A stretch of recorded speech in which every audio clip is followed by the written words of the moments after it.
Dalawa ito 'no, kasi related topics 'to. Um, Kahapon napag-usapan natin na si Ramil Madriaga, merong ganap sa kanya kahapon ano, muntikan na siya matsugi kahapon. Mm. Actually hindi pala kahapon, kahapon lang nailabas yung sulat. Pero sometime last, I think March 3, nagkaroon ng, death threat. Actually hindi lang threat, nagkaroon ng attempt na matsugi etong si Ramil Madriaga. Sa mga first time po sa ating channel or hindi pamilyar sa pangalan ni Ramil Madriaga, si Ramil Madriaga po, the alleged bagman ni Sara Duterte. Siya ho yung nagde-deliver ng pera na confidential funds na ninakaw ni Sara Duterte sa mga taong pagbibigyan niya ng kayamanan. So, si Ramil Madriaga ho yun.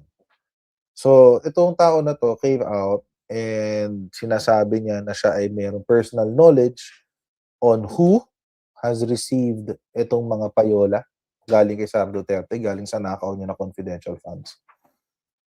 And mga detalye kung kailan na i-deliver.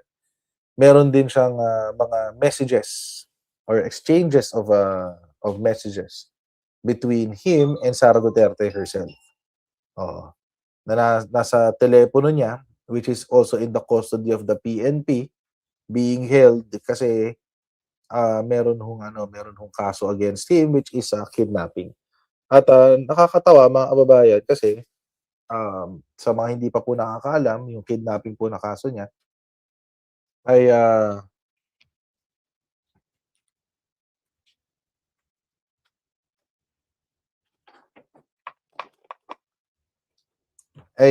tawag dito, eh, pinail ni Harry Roque. So, excuse me. Ayun. So, pinail ni Harry Roque dahil ito naman ay tungkol dun sa land grabbing sa Bataan.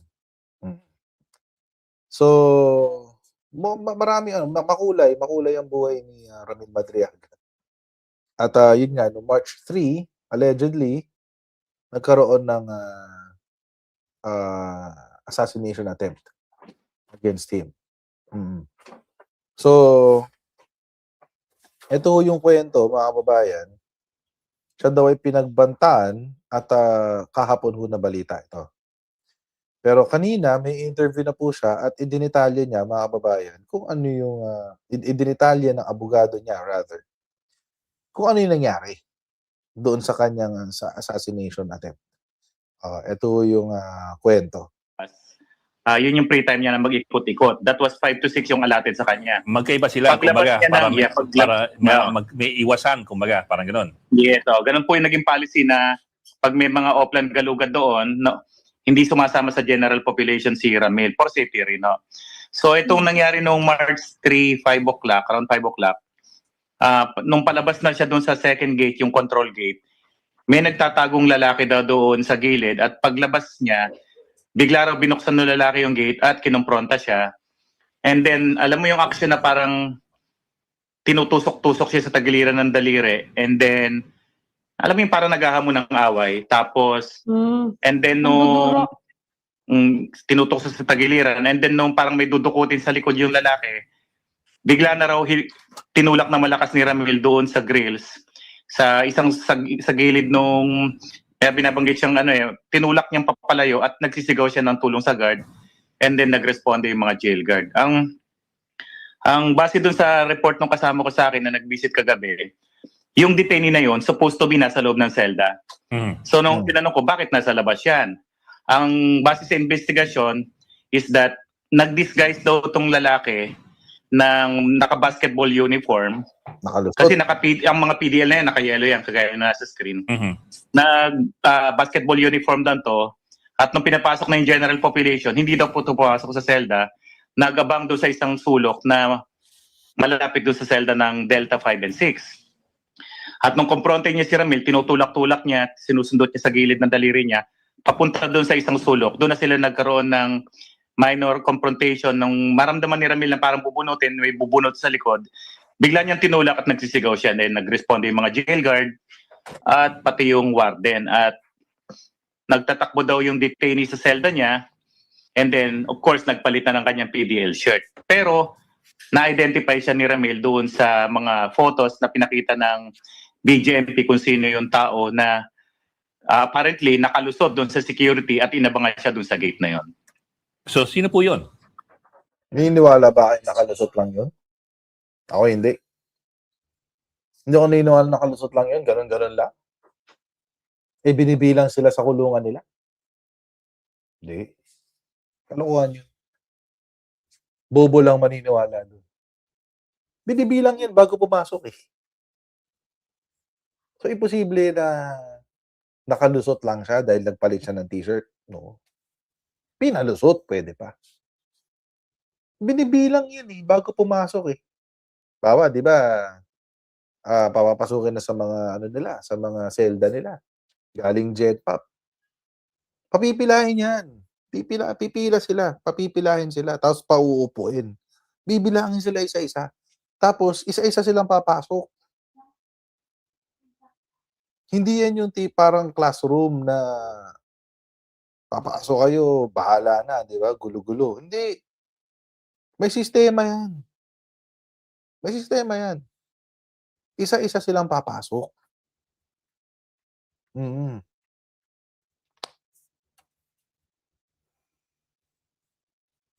So may kasama, may kasabwat yan na opisyal sa loob.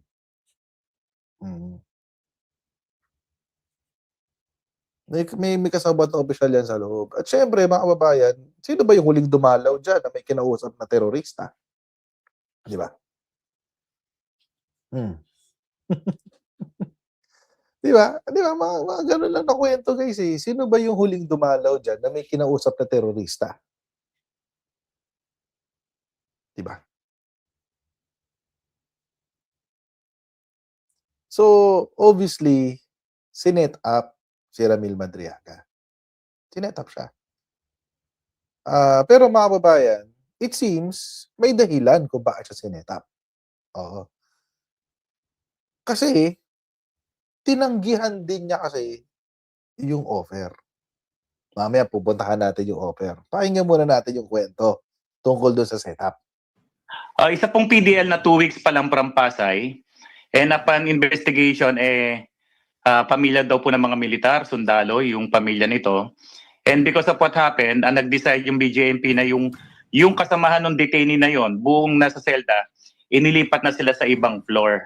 Wala na silang, mahirapan na silang pumasok doon sa second floor ng Delta 5 and 6, kung saan nakadetain si Ramil Madriaga sa yung mga co-accused niya. And dinagdagan na rin ng additional control gates.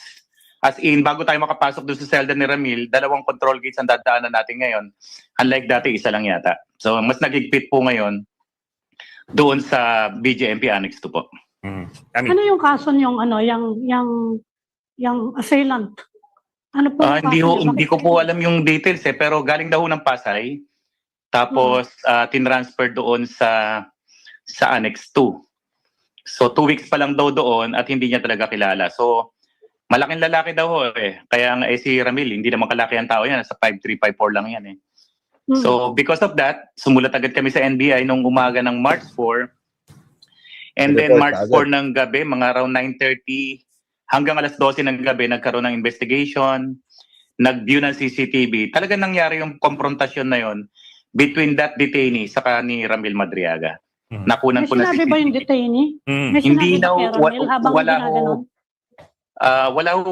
Wala ho sa pinarating sa akin report yung kasama ko kung inimbestigahan yon. Ang ginawa na lang, inilipat yung kasama ng detainee na yun at buong selda sa ibang floor na ho.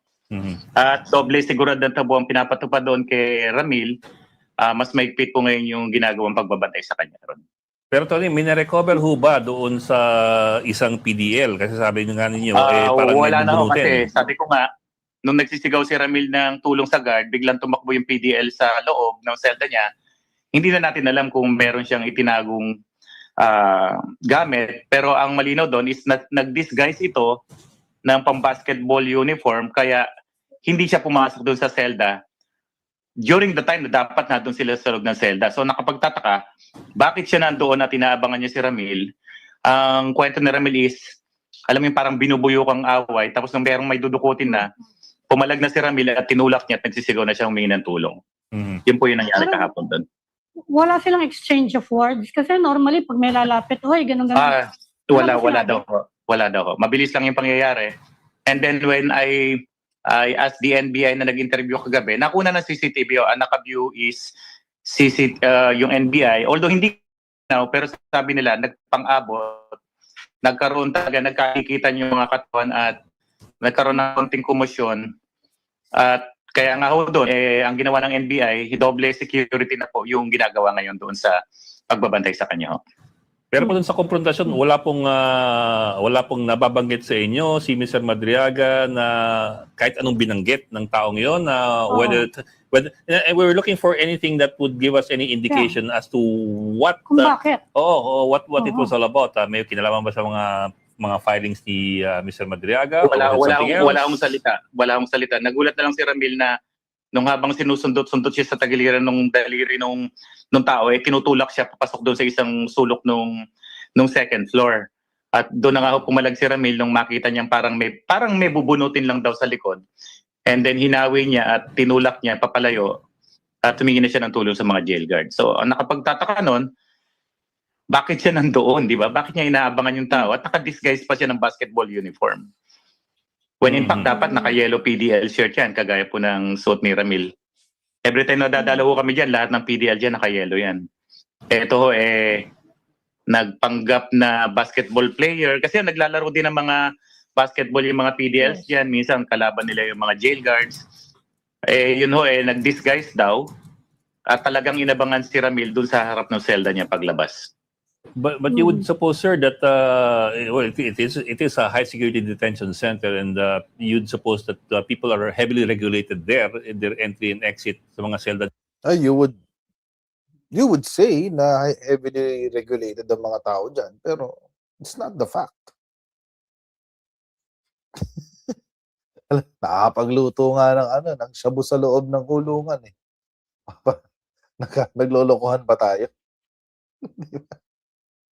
Naglolokohan ba tayo? I mean, it's the ideal, but it's not usually a fact. Tuloy natin. Hindi. Tuloy natin. Nila. Do you have any suspicion as to whether or not this had any markings of an inside job or any cooperation from detention officers?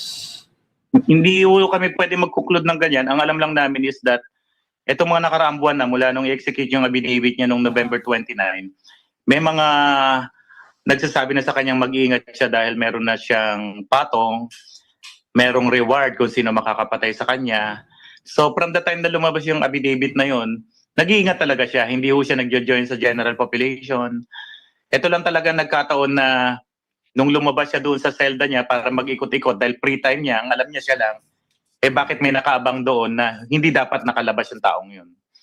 So merong intention talaga na nag-disguise, nagtago isang sulok ng second floor, inabangan si Ramil and parang pinoprovoke na magkaroon ng away. Or kung may bubunutin pa, buti na lang mabilis din yung responde ng BJMP at napigilan po yung kung ano man mangyayari.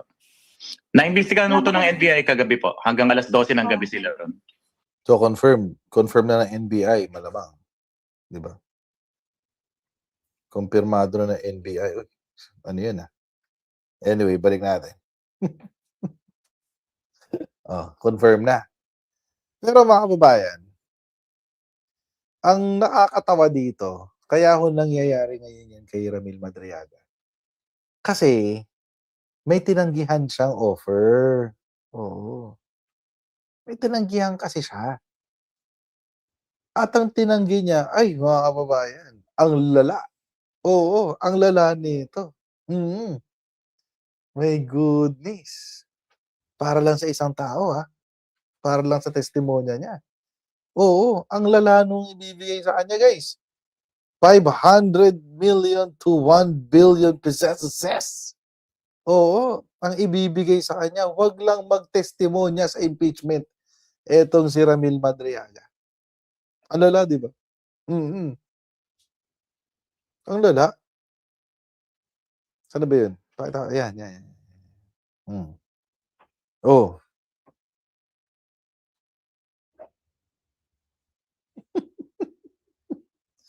$500 to $1 billion pesos, guys. Ang lala. Oo. Sabi ni Martin the Martian, China Oil. O, China Oil talaga. Kasi China money yan. Di ba? Mama Net, salamat sa super chat. Yung mukha ni Simangot, palagay ko, kahit tulog na kasi Simangot, galit siya sa mundo.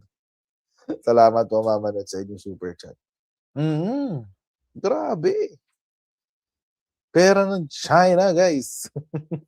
China money. China ice. Di ba? Ganun kalaki. Ang lala. 1 billion pesos. Grabe, no? 1 billion pesos. Ano ba? Hindi ko pa nauumpisahan ma-imagine kung gaano karaming pera ang 1 billion pesos. Para sa isang tao, 1 billion. Hala, oo, buhay na yan hanggang hanggang apo mo. Kung ima-manage mo lang na maayos yan, ipasok mo sa mga magagandang investments. Oo, wag kang bibili ng real estate. Ipasok mo muna sa mga investments. Mabubuhay ka dyan. Hanggang apo mo. First generation. 1 billion pesos. Kasi alam niyo mga babae, ito maiba lang ko ng konti. Halimbawa, kukuha ka ng investment sa bangko. Hindi yung regular na time deposit hindi time deposit. Yung mga totoong investments. Bonds, securities, ganyan. Kung kukuha ka ng ganyan, every now and then kasi ang bangko nag-o-offer sila ng mga ganyan mga bonds, T-bills, etc. Malaki yun Sa MP2, malaki yan, 7% yan. And by the way, in-increase na yan by the way, MP2, tinaasa na yan. Dati 7% lang, ngayon yata nasa 7.2 o 7.5% ang MP2. Sabihin na natin, private bank. Sa private bank, mga kababayan, ang interest, also, di ba interest, ang dividends na pwede mo makuha annual sa investment mo, naglalaro siya around 5 to 6%. 5 to 6%. Okay, magkano ang 6% ng 1 billion pesos? Halimbawa lang, ipapasok mo sa investment, magkano ang 6% per annum ng 1 billion pesos? Di ba? Ang 10% ng 1 billion is 100 million. So 6% will be around 60 million per year. 60 million per year. I-divide mo sa 12 yun. 12 months.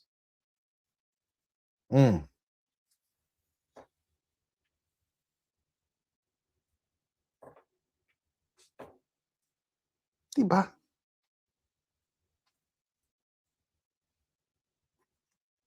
Tama ba ako ng computation ko sa math? Kasi puyat na ako baka mali na naman ako sa math ko. Diba? 1 billion, 10% niya is 100 million. Tama? 10%. So 10%, 6% will be 600 million, mga ganon. 5M. Sabi na, mali ako computation. Wait nga. Next time, gagamit na lang ako ng calculator. Gagamit na lang ako ng calculator.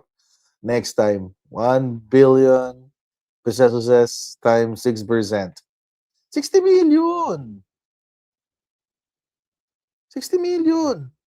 Tama. 60 million. 6%. 0.06, di ba? 6%. Ulitin ko Ulitin ko. 1 billion. Siyam na zero yun, di ba? Siyam na zero. Times 6%. 60 million.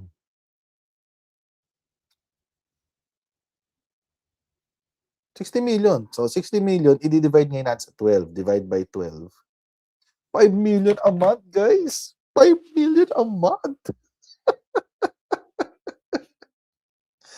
5 million a month. Ayun yung 5. Yung sinasabi niyong 5. A month. 5 million a month. Oo. Okay. Sige. Oh my goodness. Grabe. 5 million a month. Oh, ang lala. Anong gagawin mo sa 5 million a month? Diba? Anong gagawin? I mean, seriously, guys. Anong gagawin niyo sa 5 million a month? Promise. Oo. Baka nga 1 million, mahirapan pa kayo ubusin.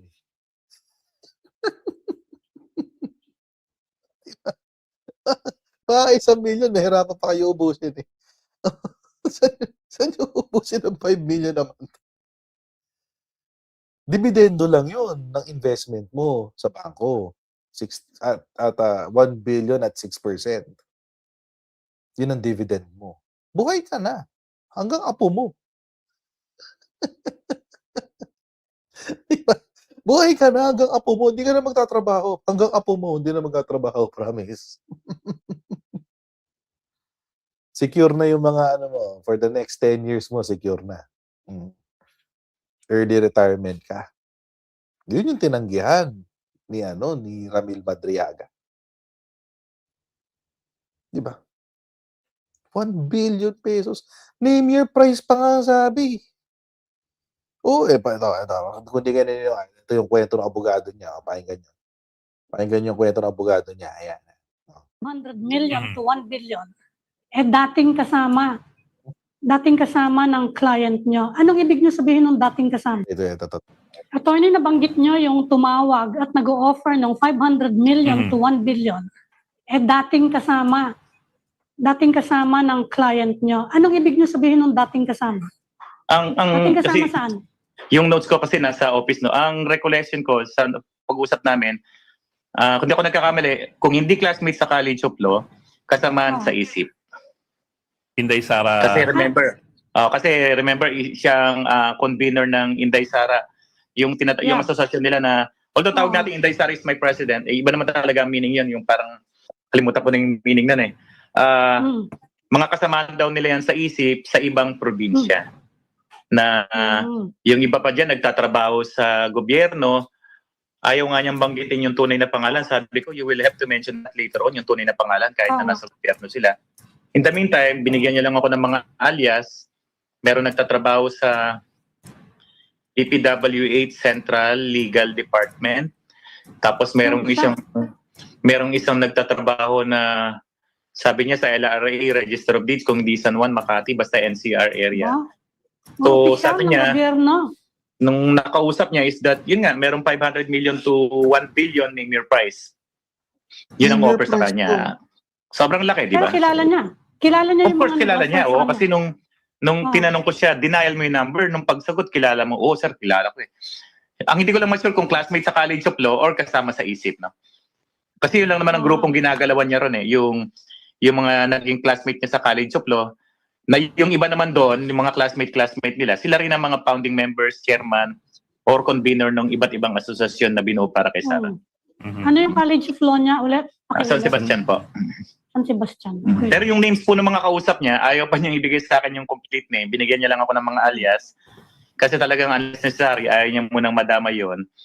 Although wala namang krimen doon, no? Pero sinasabi natin doon is that yun yung mga nagpaparating na may pondo kami dito, may budget dito. Huwag ka lang tumistigo. Government official sila pala, government official. Ang sabi niya, why nagtatrabaho sa gobyerno? Hindi ho binanggit kung kanino galing yung pera, kung sino yung sponsor kasi ang sabi lang is may pondo daw sa ISIP, parang ganoon po. May pondo rito ang ISIP, parang kasi malaki-laki 1 billion ba. sa isang organisasyon lamang. Kung organisasyon yan, malamang mga kababayan, ang pondo niyan galing sa donor. Kung sino man yung donor na kayang mag-afford ng 1 billion pesos, baka yung Chinese Embassy Manila.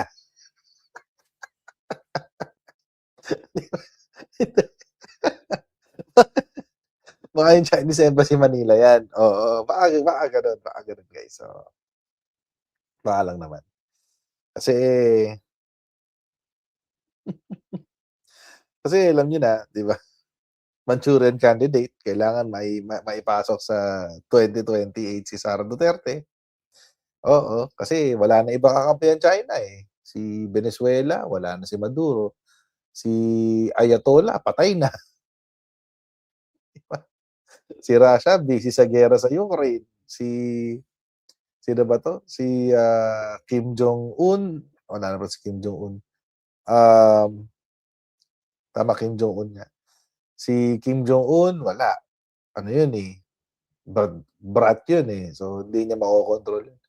So, siyempre ang kailangan na lang ni China is yung, Pilipinas. Kasi hangga't nandiyan ang Pilipinas, hadlang yan sa mga pangarap ni China. So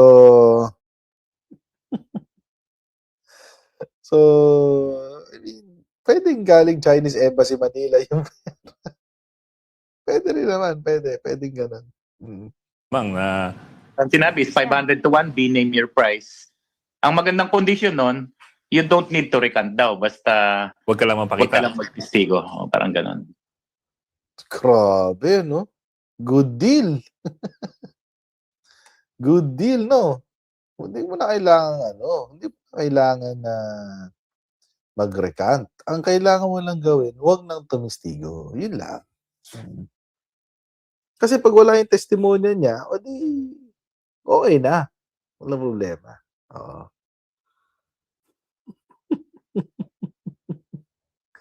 Grabe 'no?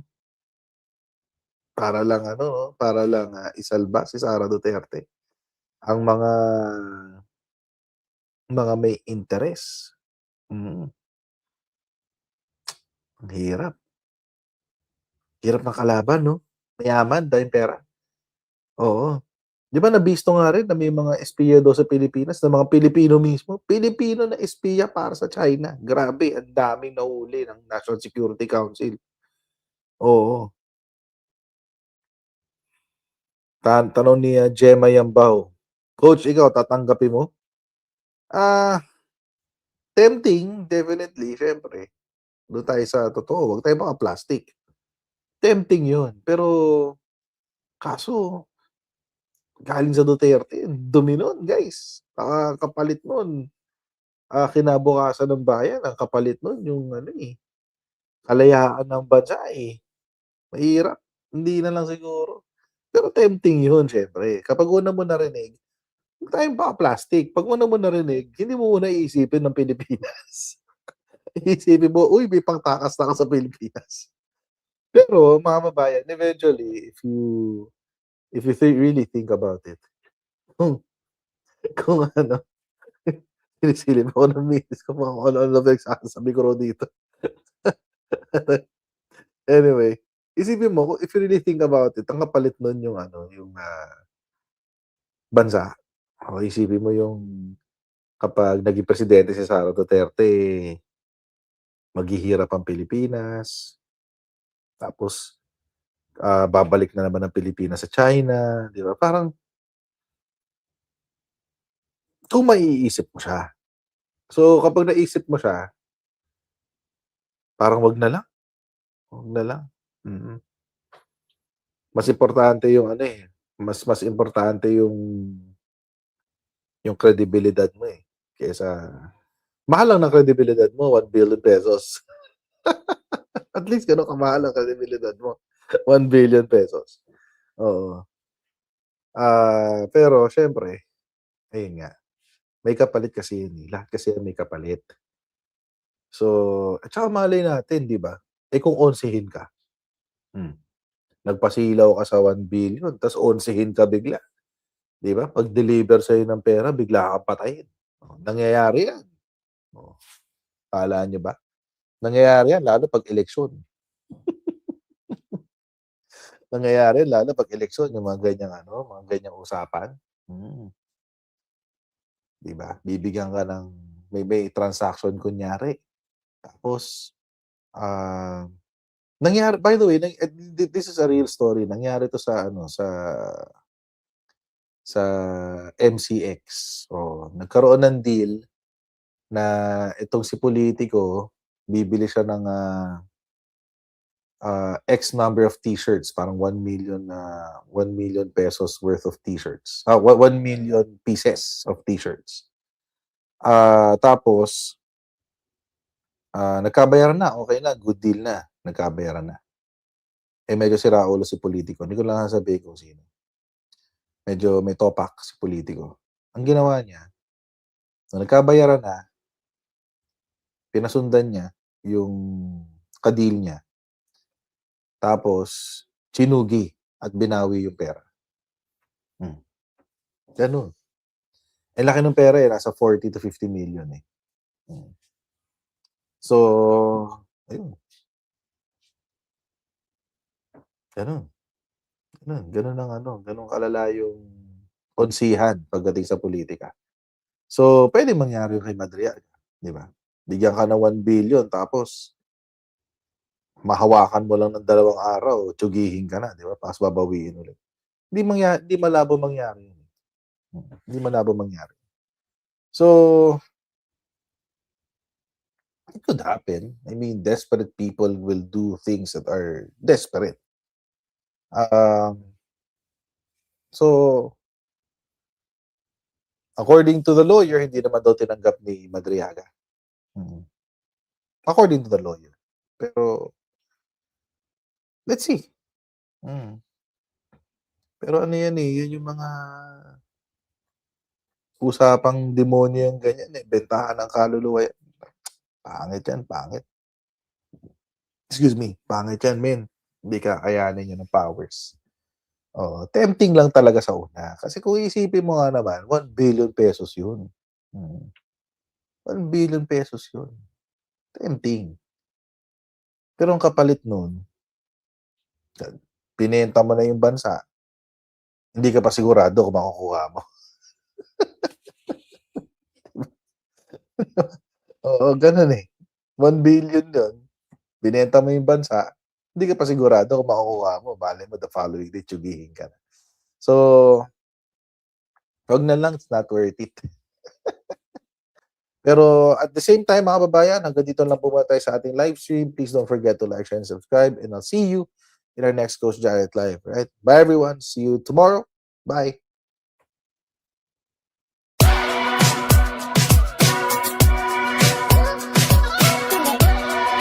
Pag ganun, natin gawing tanga mga Pilipino. Mas maganda kasi nasa lugar ka ng tama kaysa yung pinipilit mo yung pagkakamali.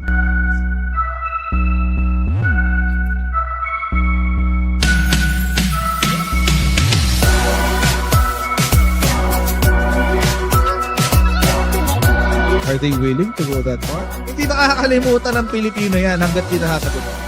Sino ngayon nagsasabi ng totoo?